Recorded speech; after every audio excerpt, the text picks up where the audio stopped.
Bienvenidos de nuevo a otro programa de conversaciones académicas. Para mí es un gusto en este momento estar con el profesor Fabio Farinella. Profesor Fabio Farinella, muchas gracias por aceptar la invitación aquí a mi programa Conversaciones Académicas. ¿Cómo ha estado? Al contrario, muy buen día. Muchas gracias por la invitación, James. Es realmente un honor para mí estar aquí compartiendo unos momentos contigo y con la audiencia. Gracias. ¿Cómo empalma usted la neurociencia con el neuroderecho? Quisiera su reflexión sobre ese tema de neuroderecho y neurociencia. ¿Esto cuándo inició? ¿En qué consiste? ¿Tiene futuro? Es un tema interesante, importante. Es un comentario que quisiera sobre el tema. Ya usted mirará por dónde empieza, doctor Marinelli. Sí. A ver, yo no voy a hablar del sexo de los ángeles, porque uno empieza a mencionar esas cosas como chips implantados en cerebros humanos. Vamos a empezar por algo más simple. En general, el derecho siempre viene luego de los hechos. Es decir, una vez que ocurren situaciones nuevas, algún legislador o algún político presenta un proyecto de norma para regular la cuestión y darle una solución. Porque hasta ese momento, como no había ocurrido, no existía en el mundo real y no estaba regulado. El ejemplo típico de esto, de las nuevas tecnologías y el derecho, son los ciberdelitos. Entonces, como no estaba regulado que alguien utilizara una plataforma y una computadora y una aplicación para mover fondos de una cuenta a otra, mía, y quedarme con ese dinero, y como en derecho penal la analogía, el decir que una situación es parecida a otra, no puede ser contemplada para sancionar penalmente a una persona, la estafa digital, el hacker, o hoy determinadas otras actividades, como el grooming, por ejemplo, el buscar, el hacerse pasar por otra persona en Internet para entablar una relación, en el caso del grooming, un adulto con un niño, para después poder realizar determinadas actividades obviamente aberrantes, estas cuestiones, bueno, al no haber sucedido antes, no estaban reguladas por el derecho. Cuando un investigador comienza a tratar una situación, trata de anticiparse a los hechos, porque escribir una vez que los hechos han pasado y vienen pasando, bueno, no es nada nuevo, no es un problema de investigación.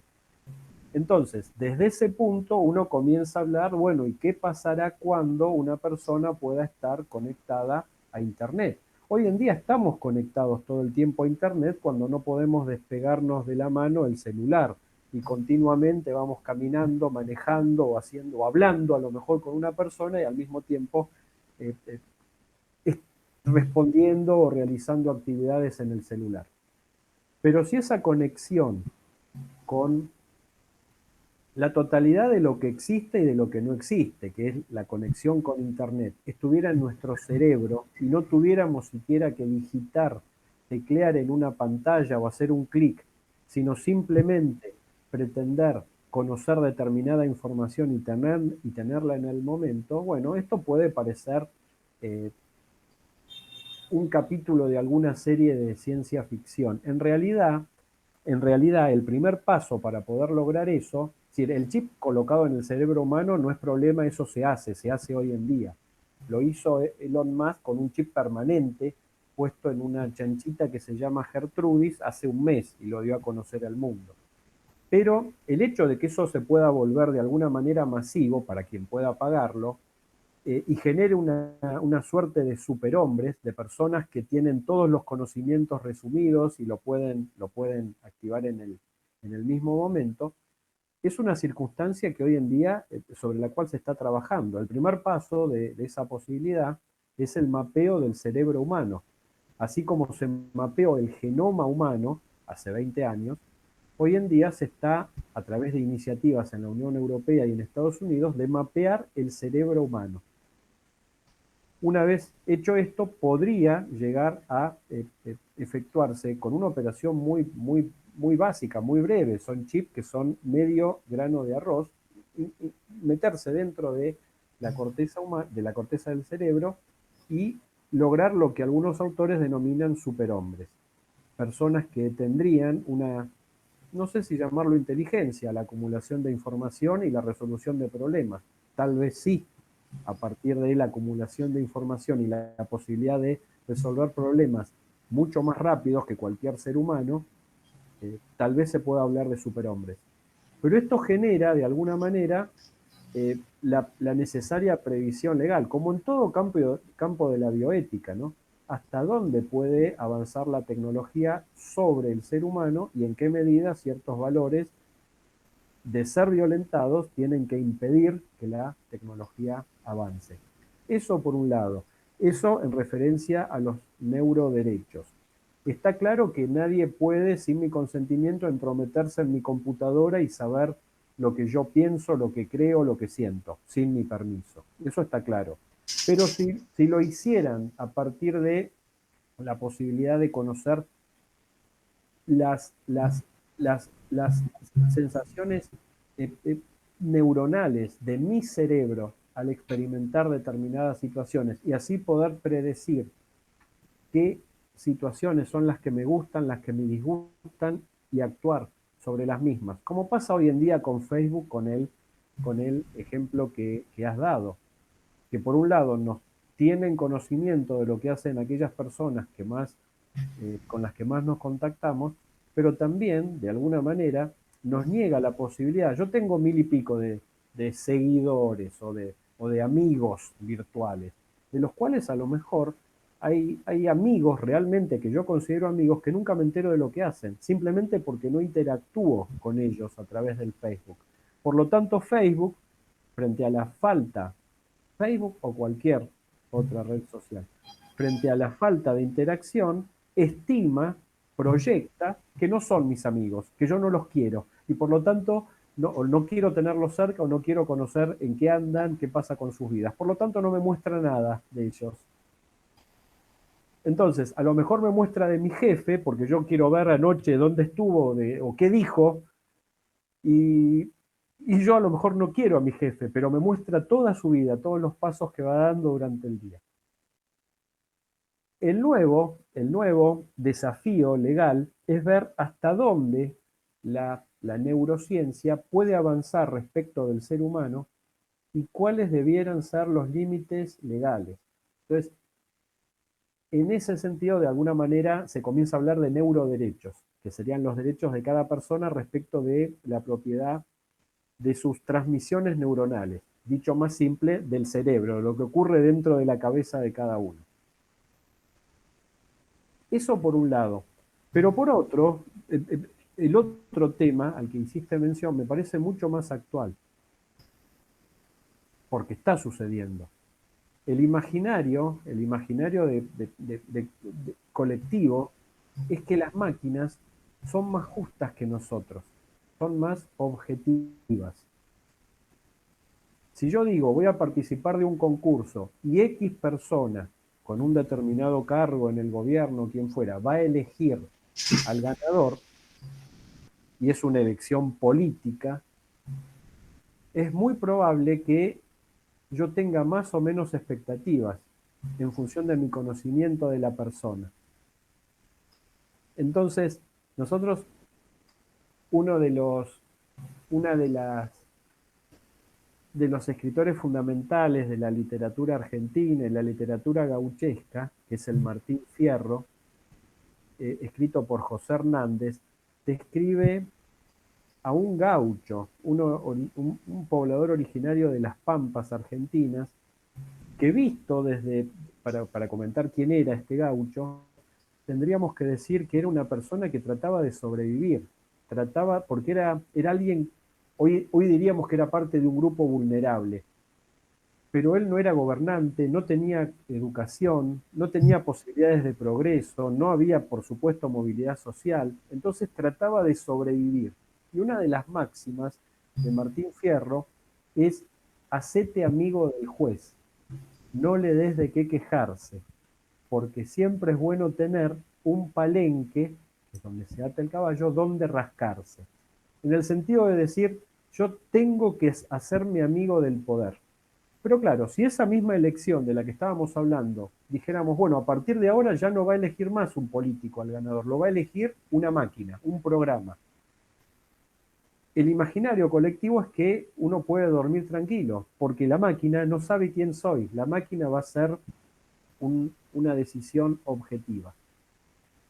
Lo mismo respecto de un cargo, un puesto, un trabajo. Desde el punto de vista del empleador me va a seleccionar al empleado más eficiente. Y esto simplemente es mentira. Es mentira. Las máquinas pueden tener, las aplicaciones, para no hablar de las máquinas como si fuera una máquina de la década del 50, cualquier aplicación puede tener el mismo prejuicio, la misma desviación que tiene quien la programó.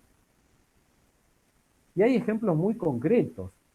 Las máquinas van acumulando, los programas de computación van acumulando información y a partir de la información que acumulan, se generan su propio microcosmos. Entonces, imaginen que viene un marciano y en su primer día en la Tierra se encuentra con determinadas personas, buenas o malas. Va a pensar que todo el género humano es así. Hay un ejemplo que menciono en el artículo de un chatbot, es decir, un robot de respuestas automáticas que creó Microsoft en 2016 y la llamó Tai. Y la idea era que este robot era una adolescente inquieta, una millennial que quería conocer de todo un poco. Y la mandó al Twitter. En menos de 24 horas tuvieron que levantar, Tai se llamaba esta robot, la tuvieron que levantar, la tuvieron que sacar de circulación, porque todas las personas que habían interactuado con Tai en el Twitter eran parte de ese enjambre de personas que van por las redes buscando determinadas cuestiones que no parecen muy normales. Y entonces le comenzaban a hablar a Tai del negacionismo, del nazismo, del autoritarismo, de las drogas, de una serie de cuestiones que hicieron que Tai, que era este robot de chat automático, se había convertido en poco tiempo, en pocas horas, en función de la información acumulada, en una negacionista del holocausto, en una admiradora de Hitler y en una persona que fumaba cualquier tipo de drogas frente a cualquier autoridad policial o gubernamental. Esto era lo que había aprendido. Con lo cual, hay que de alguna manera, y hoy en día, y ese es el desafío legal, ser muy cuidadosos respecto de la etapa previa a la puesta en práctica de la aplicación, a ver quién diseña y cómo diseña esas aplicaciones que luego van a cumplir funciones muchas veces estatales, y después también para ver qué resultados se van arrojando. Un ejemplo extremo de repente es las aplicaciones usadas en el sistema de justicia estadounidense, que a los fines de otorgar una libertad condicional o una atenuación de la condena, lo que en Colombia se llama casa por cárcel, en lugar de transcurrir la condena en la cárcel, ir a la casa, en lugar de que quedara, como sucede en nuestros sistemas, en la decisión del juez, que muchas veces ve a la persona, pide informes psicológicos y de otro tipo, quedara al arbitrio de una máquina. Y se descubrió después de un año que la máquina, la aplicación, les negaba esta posibilidad o estas posibilidades a la población negra, porque históricamente en promedio eran los que más reincidían.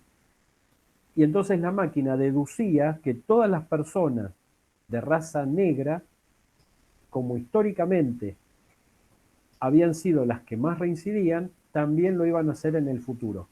Sin importar el caso concreto, la raza era el determinante de la negativa.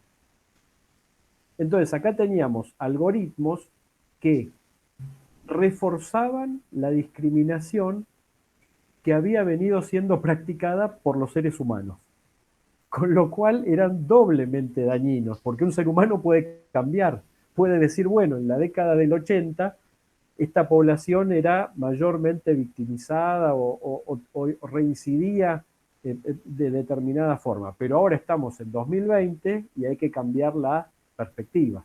Pero una máquina no. Con esos viejos datos generaba nuevos datos hacia el futuro. Y eso pasa en todas las redes. No, doctor, le cuento que lo invito, quiero que lo piense, para que usted dé un curso sobre esto. Eso va para un curso completo. Y sería un tema muy actual y muy interesante, neuroderechos. Yo le agradezco muchísimo, doctor Fabio Farinella. Gracias por todo, por aceptar esta invitación y por compartir ese conocimiento. Muchas gracias, James. Uno cuando piensa, crece de manera conjunta, con quien ayuda a pensar y con quien está repensando. Así que también me ha posibilitado repensar algunas cuestiones y conocer otras nuevas. Así que ha sido mutuo. Muchas gracias. Muchas gracias, doctor. Bueno, hasta luego. Hasta luego.